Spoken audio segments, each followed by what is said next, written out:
Tuhan Yesus sangat berkuasa di sorga dan di bumi. Amin.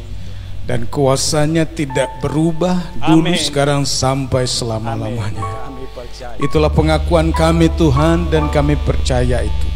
Oleh sebab itu Tuhan, pada hari ini kami ada di sini untuk mengalami, untuk percaya, Amin. dan juga untuk meyakini bahwa Tuhan Yesus adalah Tuhan kami yang tidak pernah berubah dulu, sekarang, sampai selamanya.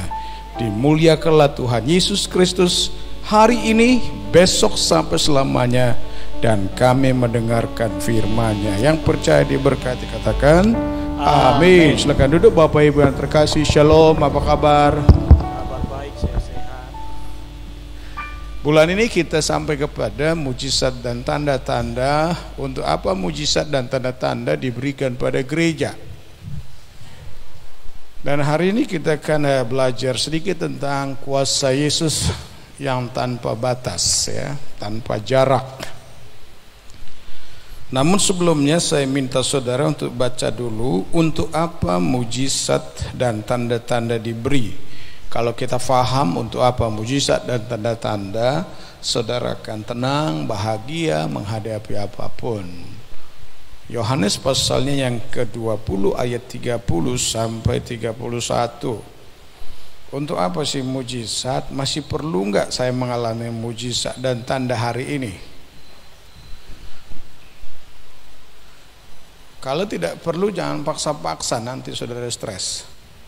Karena tujuannya jelas. Memang masih banyak tanda-tanda lain yang dibuat Yesus di depan mata murid-muridnya yang tidak tercatat dalam kitab ini. Perhatikan siapa yang berkata ini. Yohanes, penulis Injil Yohanes. Dalam tulisan Yohanes, dalam bukunya, dalam kitab Injil Yohanes, dia mencatat beberapa mujizat yang dilakukan oleh Yesus Kristus. Memang masih banyak tanda-tanda lain yang dibuat Yesus. Ada banyak tanda-tanda yang dibuat oleh Yesus. Bicara sedikit mengenai tanda. Tanda itu dalam bahasa asli yang disebut dengan semeion. Semeion itu adalah seperti tanda rambu-rambu untuk kita tahu kemana kita melangkah. Jadi kalau saudara naik ke jalan tol dari Helvetia menuju Tebing, ada beberapa persimpangan, di mana keluar, di mana kita sampai, ada tanda-tanda di atas itu yang ditunjukkan pada kita. Itu disebut dengan semeion, tanda-tanda seperti itu. Nah, kalau kita tahu artinya itu bahwa mujizat itu adalah bagian dari tanda-tanda, maka sesungguhnya yang paling perlu diketahui adalah bahwa mujizat itu hanya menuntun kita supaya kita lebih dekat dan mengenal Tuhan Yesus. Banyak mujizat yang sudah dilakukan Yesus, tapi yang dicatat oleh Yohanes, nanti kita akan pelajari bahwa di dalam seluruh kitab Injil Yohanes ada 7 mujizat yang dilakukan oleh Yesus. Tadi pagi saya sudah membaca pada kita, nanti saudara boleh baca di Facebook, bahwa mujizat yang pertama dilakukan oleh Yesus adalah transformasi air biasa menjadi air anggur.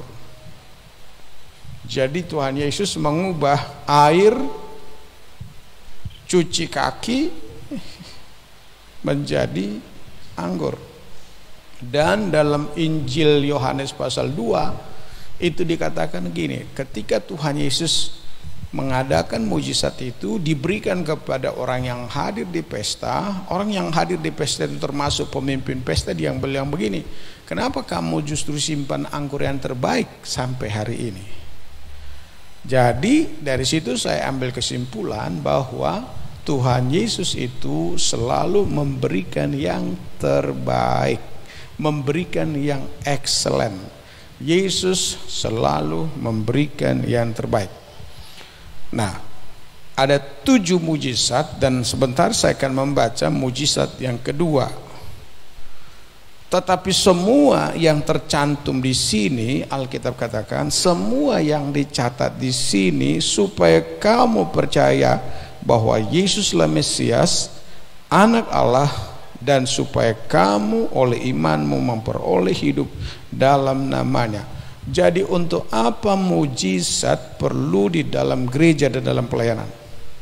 1, supaya kamu percaya bahwa Yesus adalah Mesias, Anak Allah. Nomor 2, supaya oleh imanmu kamu memperoleh hidup dalam namanya.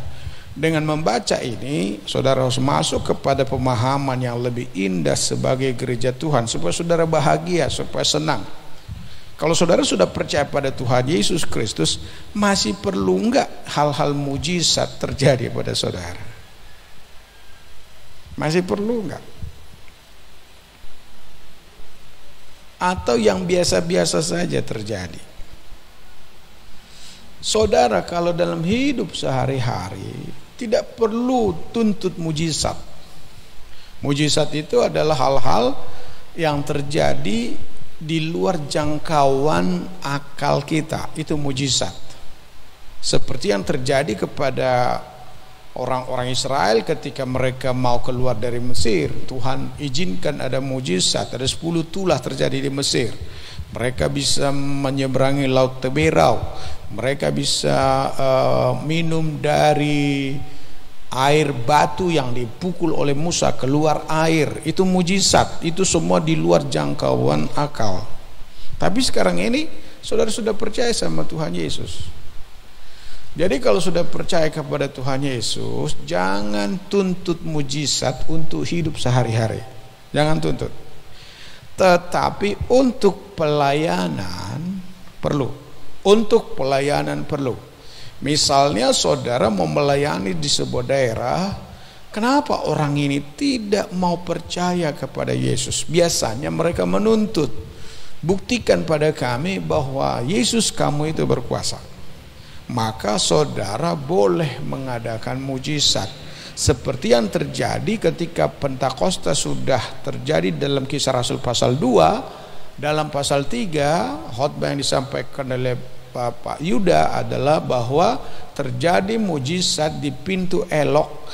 Demi nama Yesus dari Nazaret bangkit dan berjalanlah, maka orang lumpuh itu yang sudah 40 tahun sembuh.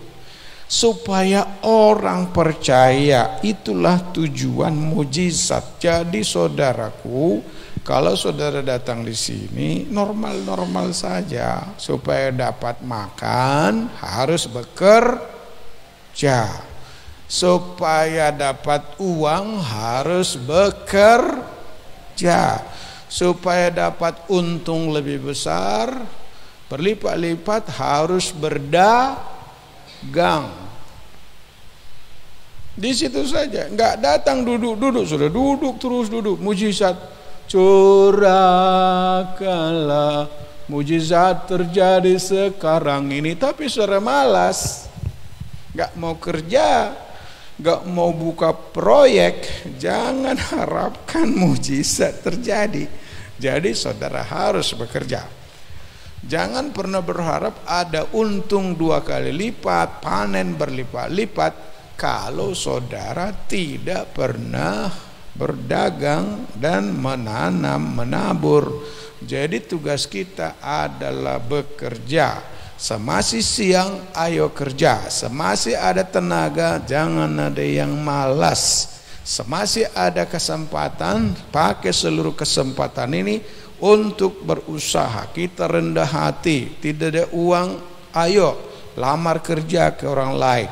Sudah lamar kerja, mulai menabung. Dari penabungan itu tambahkan lagi modal.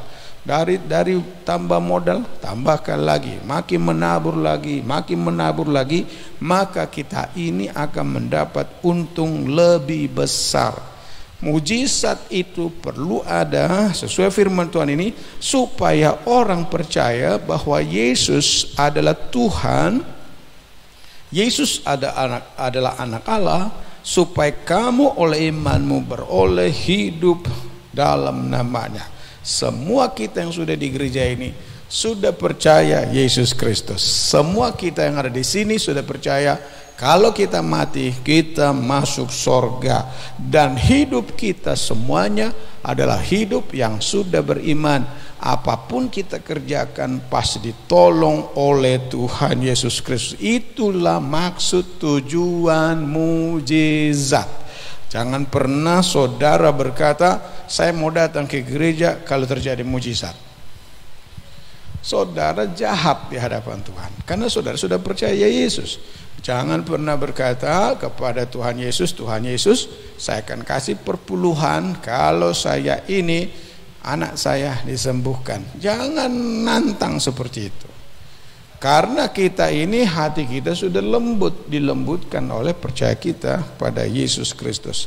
Tapi kalau saudara pergi menginjil, memberitakan Injil, bersaksi, saudara membutuhkan itu. Karena Markus pasal 16 ayat 20 dikatakan begini, mereka pun pergilah memberitakan Injil ke segala penjuru, dan Tuhan turut bekerja dan meneguhkan firman itu dengan tanda-tanda yang menyertainya. Jadi kalau pergi menginjil supaya orang yakin, maka Tuhan menyertai mereka dengan tanda-tanda. Di gereja bisa nggak? Bisa. Bawa orang ke Tuhan Yesus Kristus supaya kamu lebih yakin bahwa Tuhan Yesus itulah Tuhan dan Juru Selamat. Saya berdoa kamu disembuhkan oleh Tuhan. Tapi kalau sudah percaya, untuk apa? Kan bertentangan dengan firman ini. Dan Tuhan Yesus dalam itu sudah dijelaskan pada kita. Ibrani pasalnya yang ke-2 ayat 4. Allah meneguhkan kesaksian mereka oleh tanda-tanda dan mujizat-mujizat.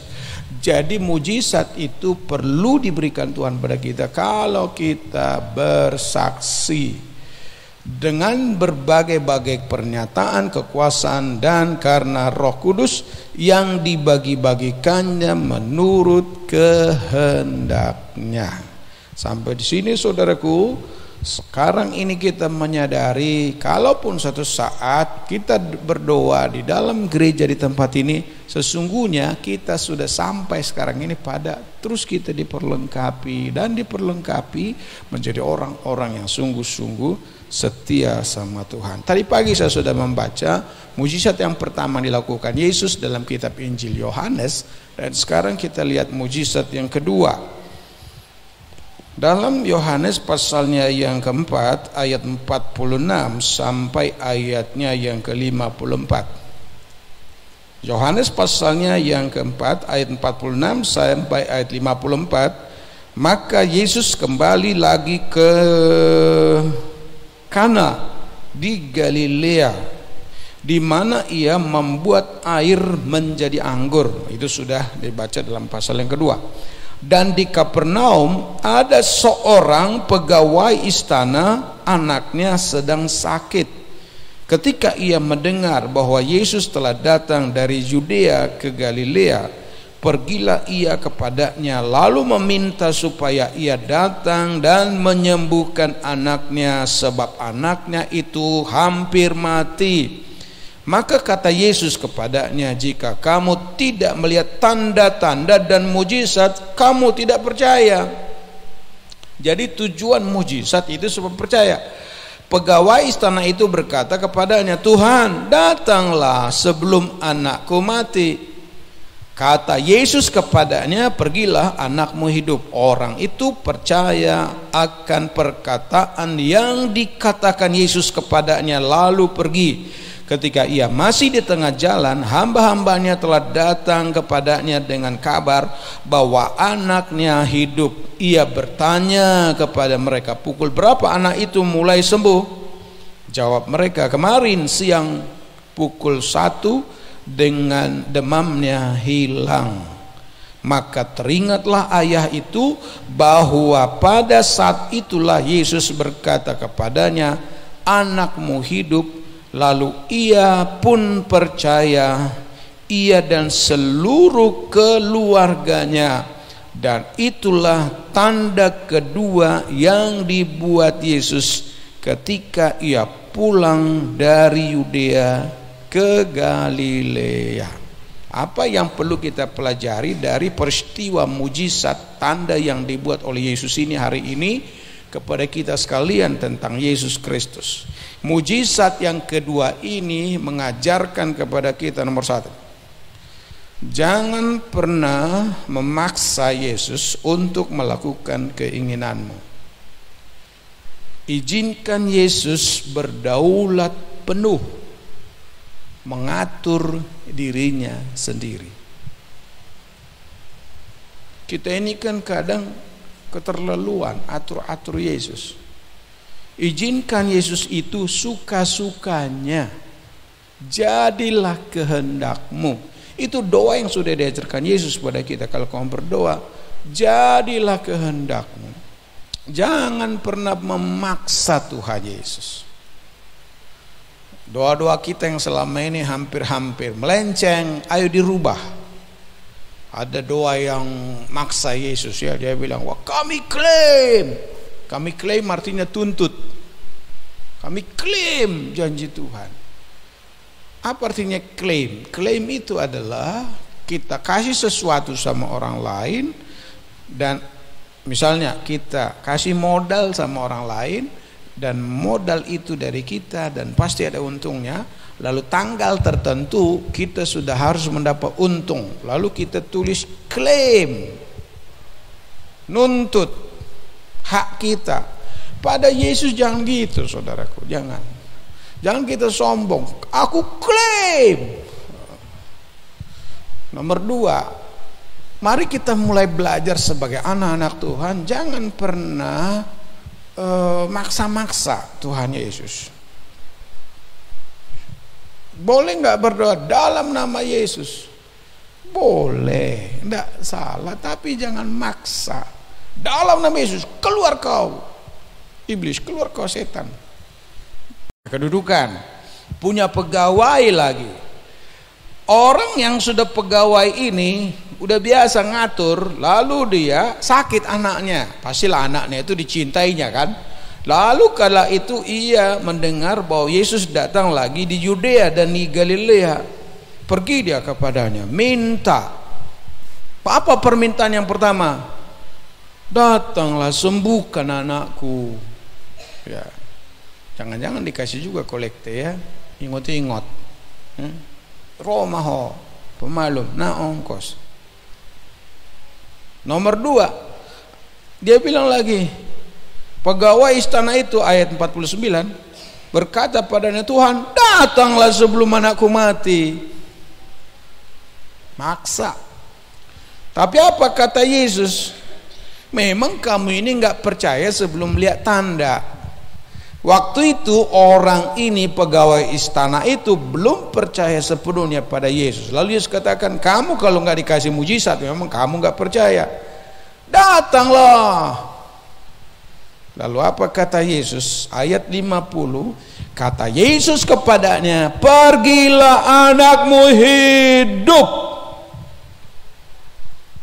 Orang itu percaya akan perkataan yang dikatakan Yesus kepadanya, lalu pergi. Jadi sekali lagi ingat, hal yang pertama, Yesus berdaulat penuh, tidak diatur oleh kita. Izinkan Yesus suka-sukanya. Ada lagu itu kan? Nyanyi apa itu? Suka-sukamu Tuhan,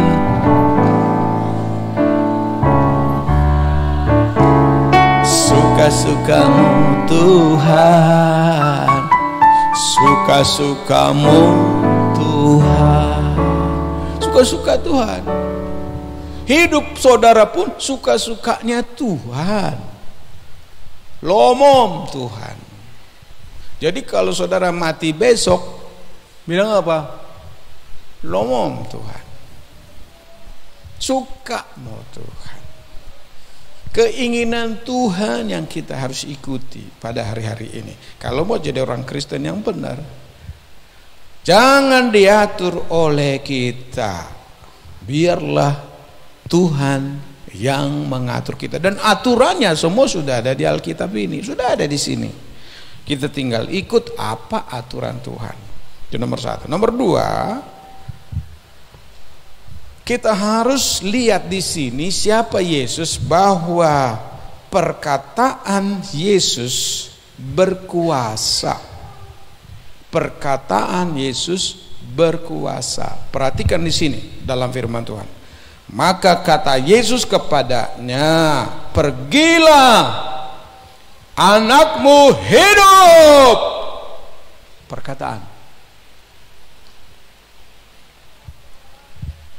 Perkataan Yesus berkuasa. Lalu dari sisi kita apa? Seperti orang ini, orang itu percaya akan perkataan yang dikatakan Yesus kepadanya, lalu pergi. Percaya,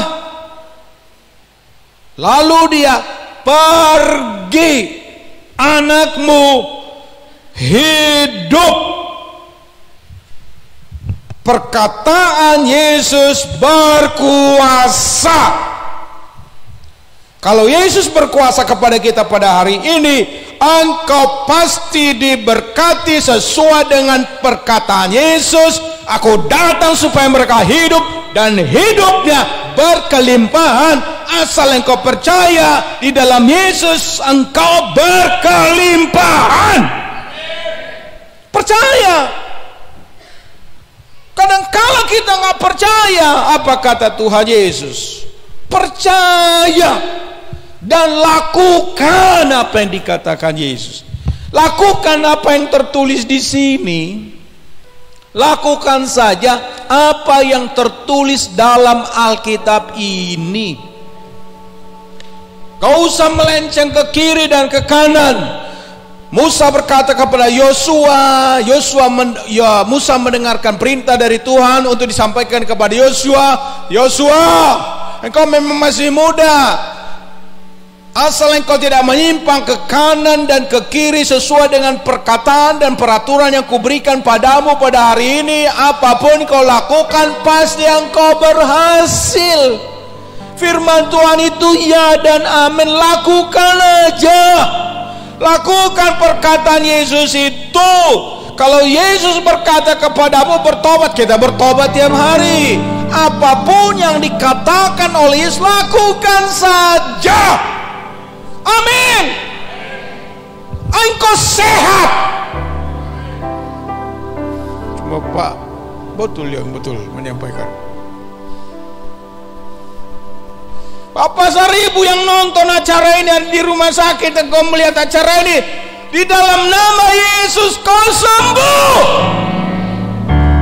Percaya saja. Kadang-kala kita udah bilang sembuh, tapi mana mungkin.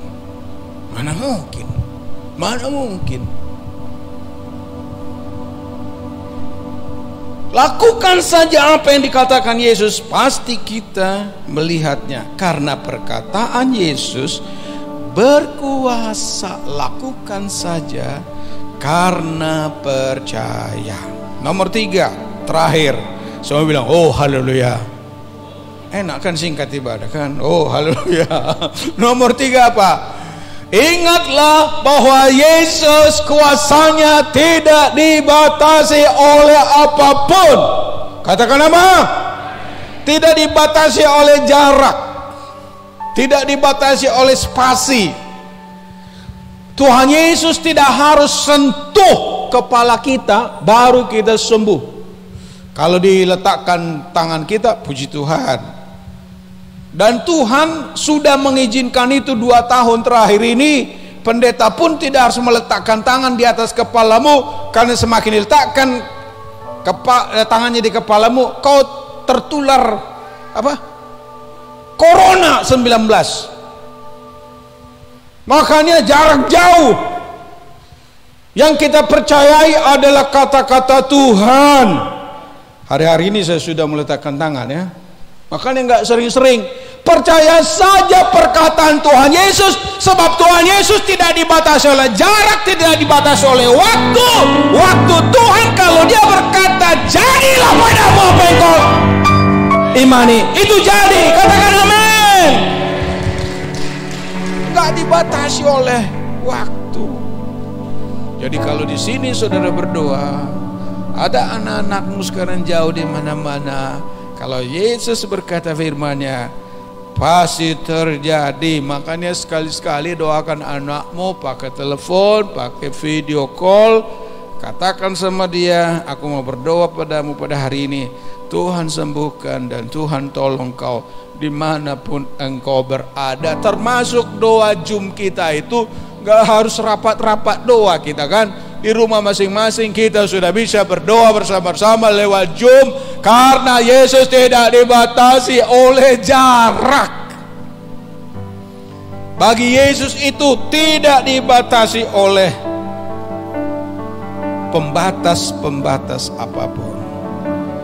Dan itu yang dilakukan oleh Yesus.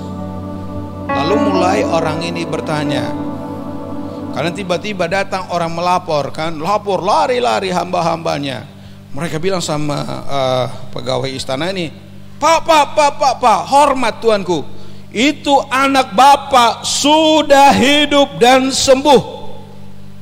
Lalu dia ingin tahu jam berapa dia sehat, jam berapa dia sembuh.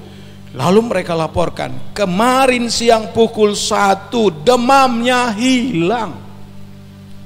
Lalu mulai dia ingat-ingat, kemarin jam 1 itu saya berdoa, saya minta pada Yesus.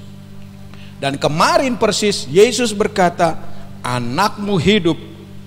Dan pada saat yang sama, ketika Yesus berfirman dan anak itu sembuh, saya katakan tadi, kata-kata Yesus berkuasa dan perkataan Yesus itu tidak dibatasi oleh waktu dan jarak. Dan hari itu anak itu sembuh.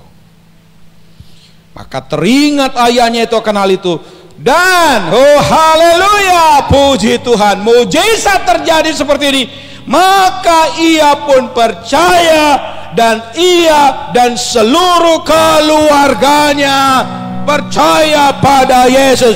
Jadi untuk apa mujizat di gereja? Untuk apa mujizat dilaksanakan dalam keluarga kita, dalam rumah tangga kita? Supaya engkau percaya pada Yesus, anak-anakmu percaya pada Yesus, seluruh isi rumahmu percaya pada Yesus, bahwa perkataan Yesus berkuasa, Yesus berkuasa. Dan kalau Yesus mengadakan mujizatnya, semuanya tujuannya supaya kita percaya pada Yesus. Hal ini akan terjadi hari-hari ini dalam hidup saudara. Dan kalau itu terjadi, tujuannya agar kita percaya pada Yesus Kristus. Apakah engkau rasa diberkati firman Tuhan hari ini? Bangkit bersama-sama di hadapan Tuhan.